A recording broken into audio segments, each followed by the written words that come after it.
النبی اولا بالمؤمنین من انفسہم وازواجہ امہاتہم، یہ جو اللہ نے مضمون دو بیان فرمائے، النبی اولا بالمؤمنین من انفسہم، دوسرا مضمون وازواجہ امہاتہم، یہ جو پہلا مضمون ہے کہ نبی ایمان والوں کے لیے ان کی جان سے زیادہ عزیز ہیں، کیا یہ صرف ایمان والے مردوں کے لیے ہے یا ایمان والی عورتوں کے لیے ہے؟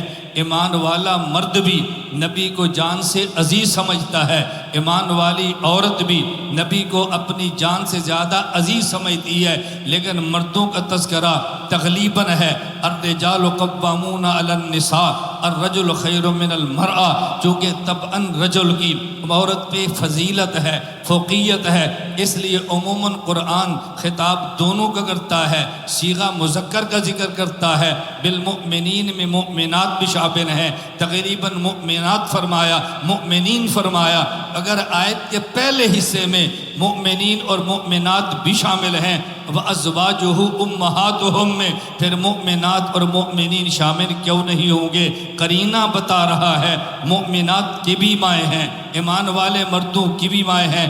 فرق اتنا ہے، ایک ایمان والا مرد ہے، ایک ایمان والی عورت ہے، پیغمبر کی بیوی ان دونوں کے لیے ماں ہے، لیکن حیثیت الگ ہے۔ یہ امہات المؤمنات ہے صرف ایک وجہ سے، عظمت کی وجہ سے، احترام کی وجہ سے، تکریم کی وجہ سے، اور ایمان والے مردوں کی ماں ہے دو وجہ سے، نمبر ایک تکریم کی وجہ سے، نمبر دو نکاح کے حرام ہونے کی وجہ سے۔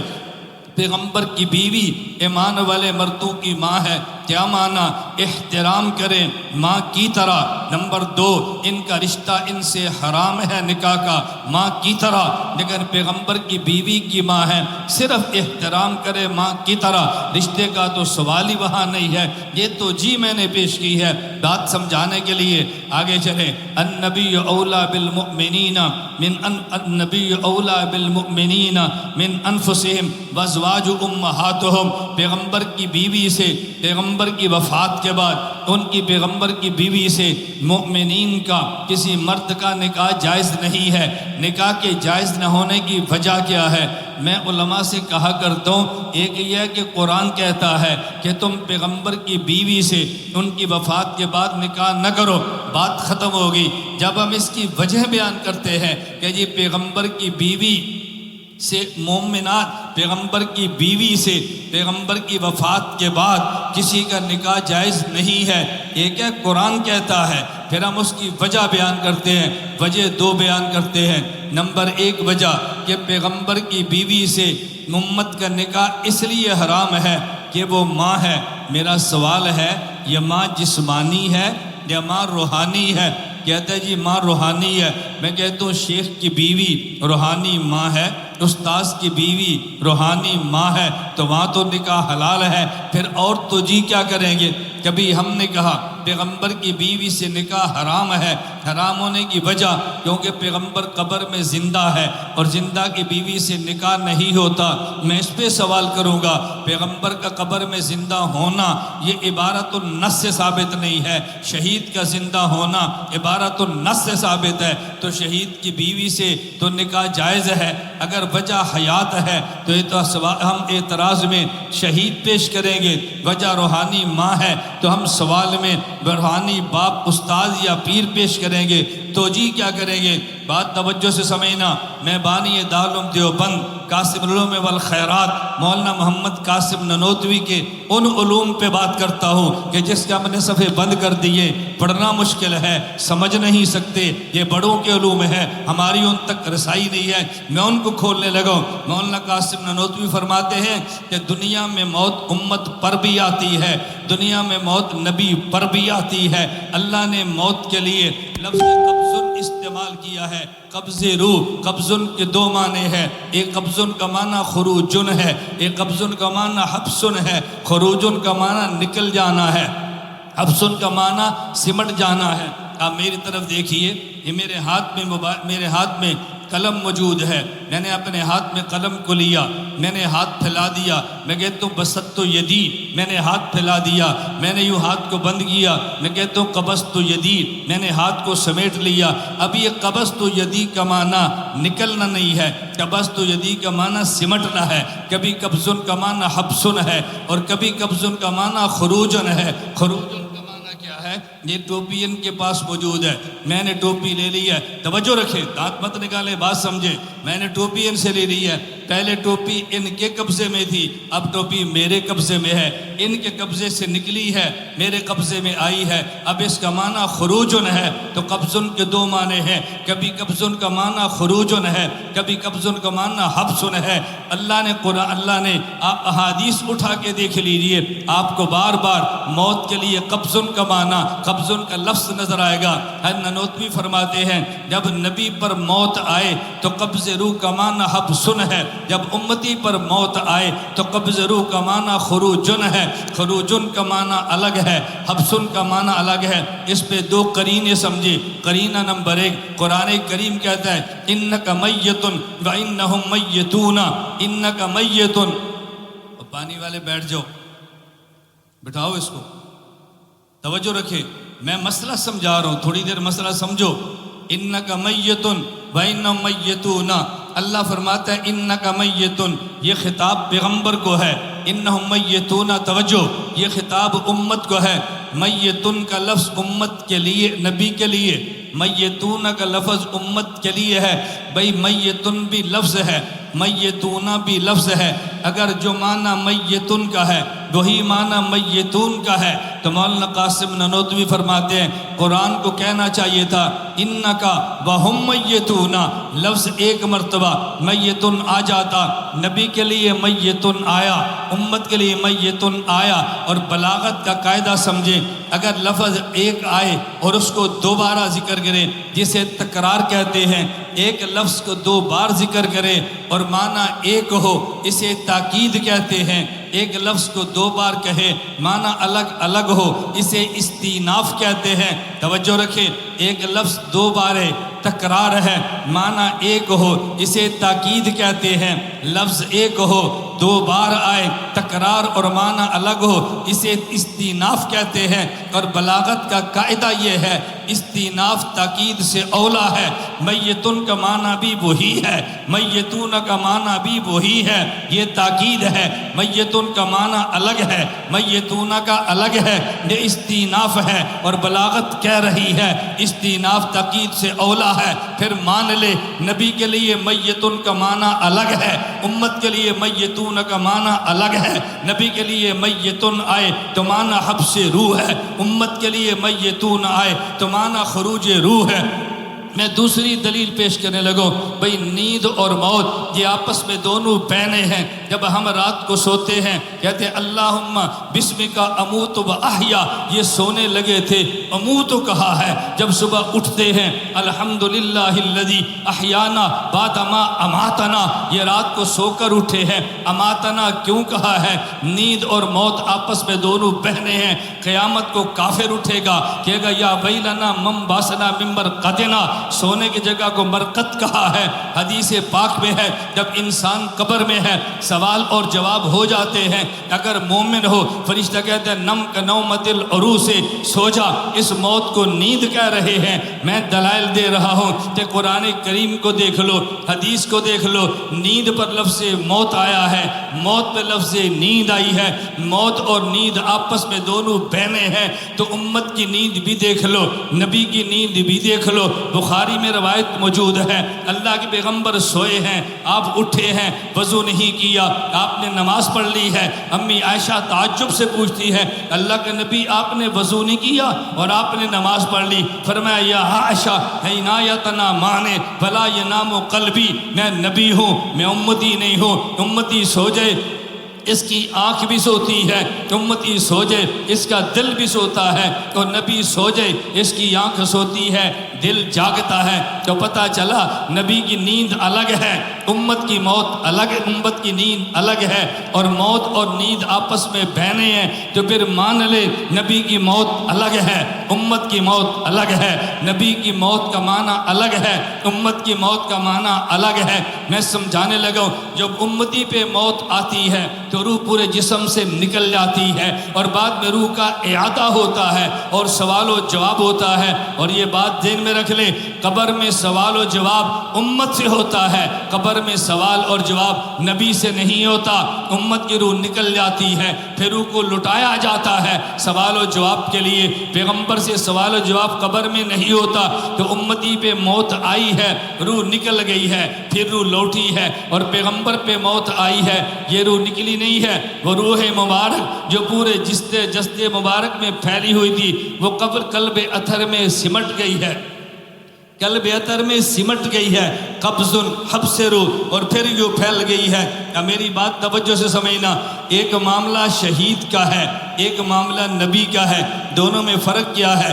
جب شہید قتل ہوا اس کی روح جسم سے نکل گئی ہے، تو جب شہید کی روح جسم سے نکلی، جسم اور روح کا تعلق ختم ہو گیا، شہید کی بیوی نکاح سے نکل گئی ہے، اب یہ بیوہ بن گئی ہے۔ اور جب پیغمبر پہ موت آئی ہے تو روح جسد اطہر میں سمٹ گئی ہے، پیغمبر کے جسم اور روح کا تعلق ٹوٹا بھی نہیں ہے، پیغمبر کی بیوی نکاح سے نکلی بھی نہیں ہے، پیغمبر کی بیوی بیوی ہے، یہ بیوہ بنی بھی نہیں ہے۔ بھئی کہ آدمی فوت ہو جائے اور اس کی بیوی بیوہ بنے، دوسرا نکاح کر سکتا ہے، اور اگر زندہ ہو اور بیوی بیوی ہو تو سکتے۔ میں کیا سمجھانے لگا ہوں، شہید کی بیوی سے نکاح اس لیے ہوتا ہے وہ بیوہ بن جاتی ہے، پیغمبر کی بیوی سے نکاح اس لیے نہیں ہوتا کہ وہ بیوی ہی رہتی ہے۔ کسی کی بیوی سے نکاح نہیں ہے، کسی کی بیوہ سے نکاح ہے، تو شہید کی موت الگ ہے، نبی کی موت الگ ہے۔ مولانا قاسم نانوتوی کا نظریہ چھوڑ دے، پھر تو تجھے بیان کر کے دے ہم نے کیسے کہہ دیا یہ تفرد ہے، انفرادیت ہے، شخصی رائے ہے، سمجھا تو نہیں ہے۔ اعتراض نانوتوی پہ دلیل تیرے پاس نہیں ہے، اعتراض بانی دیوبند پہ کتاب کو تو نہ سمجھا، اعتراض اکابر پہ بڑا۔ بنگلہ دیش کے لوگوں، میں گرج کے کہتا ہوں، جرت کے ساتھ کہتا ہوں، غیرت کے ساتھ کہتا ہوں، جس نے اکابر علماء دیوبند کو نہ پڑھا نہ سمجھا وہ کہتا ہے یہ بھی انسان تھے، اور جس نے پڑھا اور سمجھا وہ کہتا ہے یہی انسان۔ کچھ بات سمجھ آئی آپ؟ جس نے پڑھا اور سمجھا نہیں وہ کیا کہتے ہیں؟ یہ بھی انسان تھے۔ کیا کہتے ہیں؟ ان سے غلطی نہیں ہو سکتی، یہ بھی انسان تھے، ان سے ہو سکتی ہے تجھ سے نہیں ہو سکتی۔ نہیں سمجھے؟ بھائی مولانا قاسم نانوتوی سے ہو سکتی ہے تو تجھ سے نہیں ہو سکتی۔ جنہوں نے اکابر دیوبند کو نہیں پڑھا وہ کہتے ہیں،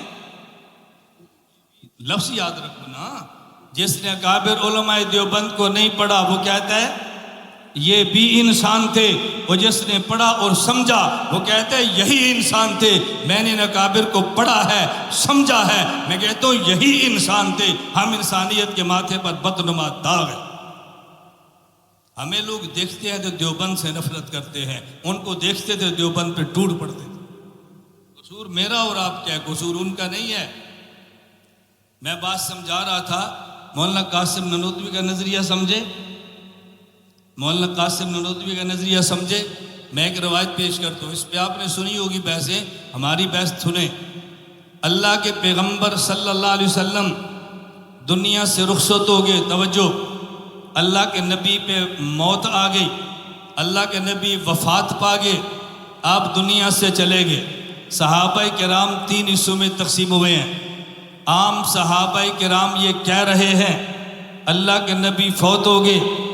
حضرت عمر فاروق کہہ رہے ہیں نہیں زندہ ہیں۔ اگر کسی نے کہا وہ وفات پا گئے ہیں، ابھی اٹھیں گے، ہاتھ اور پاؤں کاٹ کے رکھ دیں گے۔ خبردار کسی نے کہا وفات ہو گئی، صحابہ کہہ رہے ہیں وفات پا گئے ہیں، حضرت عمر فرما رہے ہیں نہیں زندہ ہیں۔ ہم اس کا کیا جواب دیتے ہیں؟ عمر مغلوب الحال ہو گئے تھے، عمر صدمے کو سہ نہیں سکے تھے، برداشت کر نہیں سکے تھے، تو کیا پھر غلط باتیں شروع کر دی تھی؟ کیا غلط باتیں شروع کر دی گی؟ کیسی بات آپ کرتے ہیں؟ حضرت عمر کے بارے میں اللہ کے نبی فرماتے ہیں لو کان بعدی نبی لکان عمر، میرے بعد اگر کوئی نبی ہوتا تو عمر ہوتا۔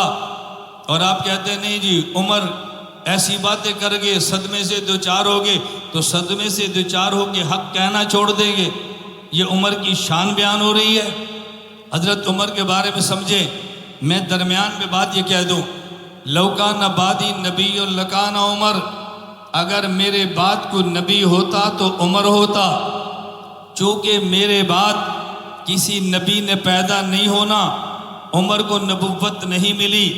کبھی لوگ اعتراض کرتے ہیں، اس حدیث سے تو پتہ چلتا ہے اللہ کے نبی کے بعد افضل حضرت عمر ہیں، افضل ابو بکر نہیں ہیں۔ اگر افضل ابو بکر ہوتے تو حضور فرماتے لو کان بعدی نبی لکان ابو بکر، آپ فرماتے لو کان بعدی نبی لکان عمر، میرے بعد کو نبی ہوتا تو عمر ہوتے۔ بظاہر شبہ پڑتا ہے، اس سے ابو بکر کا حضرت عمر کا افضل ہونا ثابت ہوتا ہے۔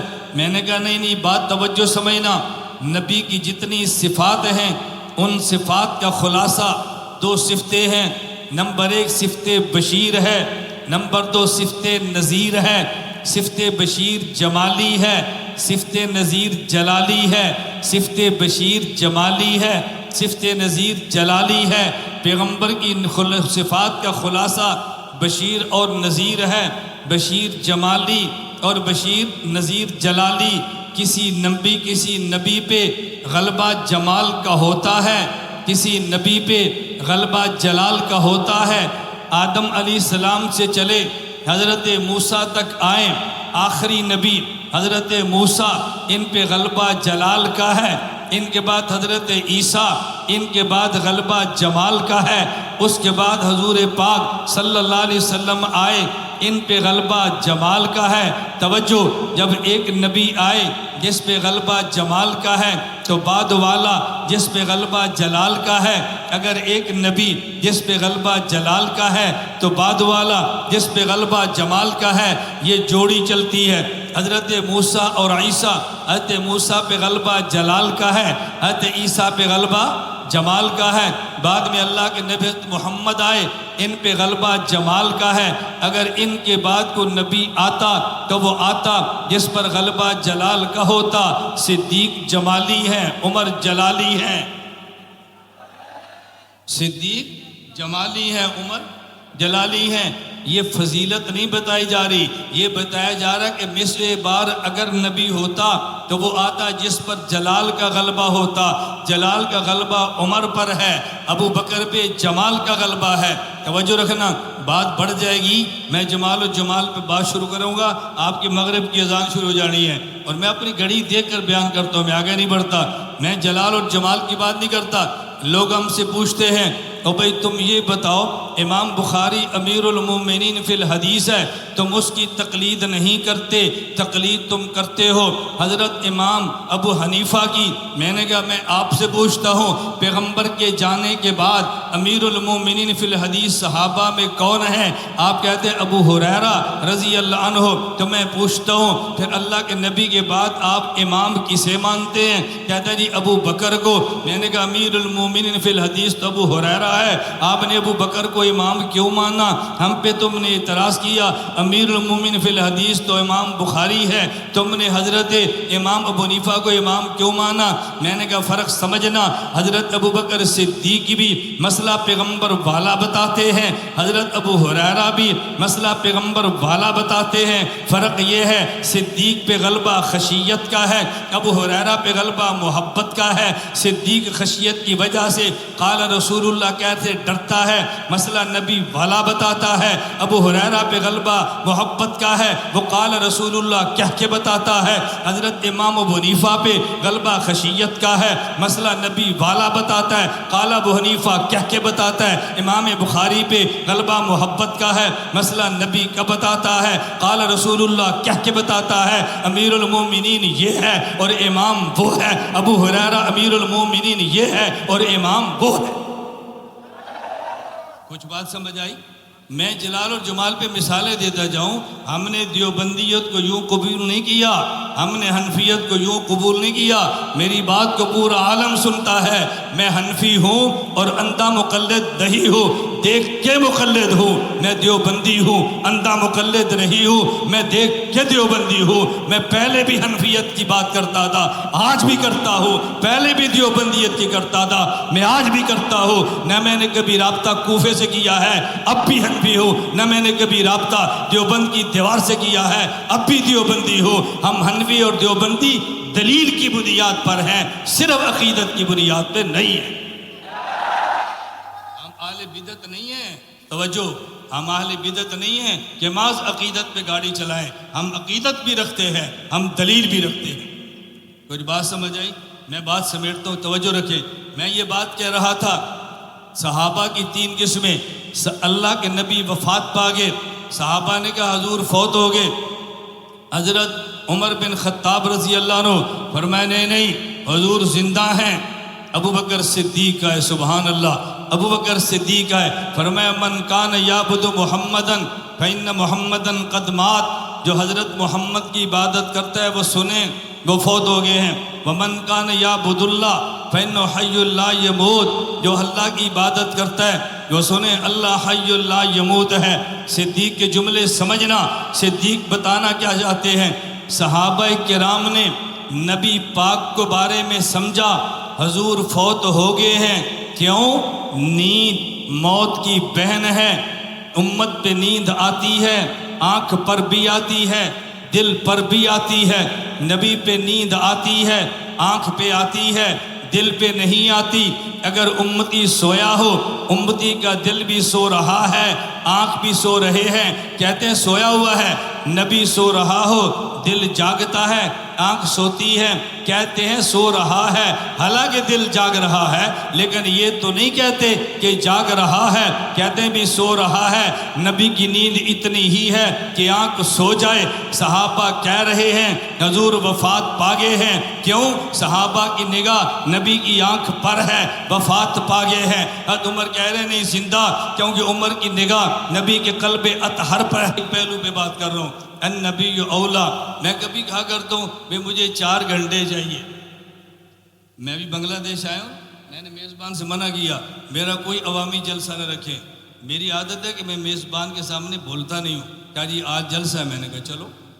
میں نے آنے سے پہلے کہا تھا میرا جلسہ نہ رکھنا، مجھے مدرسے میں بٹھاؤ، طلباء میں بٹھاؤ، مجھے 4 گھنٹے بولنے دو، مجھے 4 گھنٹے بات کرنے دو، میں ان کے عقائد سمجھاؤں۔ جلسے پر تو آدھا گھنٹہ اس کا ہے، آدھا اس کا ہے، آدھا اس کا ہے، وہ تو چلتا چلا جاتا ہے۔ جلسوں کی اپنی ضرورت ہے، میری ضرورت کو سمجھو۔ میں طلباء سے گزارش کرتا ہوں عقیدہ سمجھو، اپنے مسائل سمجھو، دلائل سے سمجھو۔ یہ جو بحث چل پڑی ہے، میڈیا آ گیا، میڈیا ہمارا بھی ہے، ہمارے پاس میڈیا نہیں ہے، دلائل ہمارے پاس بھی ہے۔ اللہ مجھے اور آپ کو بات سمجھنے کی توفیق عطا فرمائے۔ النبی اولا بالمؤمنین من انفسہم وازواجہ امہاتہم۔ ہم اللہ تیرے سامنے اعلان کرتے ہیں ہماری جان پیغمبر پہ قربان ہے، ہمارا مال پیغمبر پہ، بولیے، ہماری جان نبی پہ قربان، ہمارا مال نبی پہ قربان، ہماری اولاد نبی پہ قربان، ہماری ناموس پیغمبر پہ قربان ہے۔ ہم زندہ رہے پیغمبر کا دفاع کریں گے انشاءاللہ۔ اللہ ہمیں زندہ بھی اس پہ رکھے، اللہ ہمیں موت بھی اس پہ دے۔ وآخر دعوانا الحمدللہ۔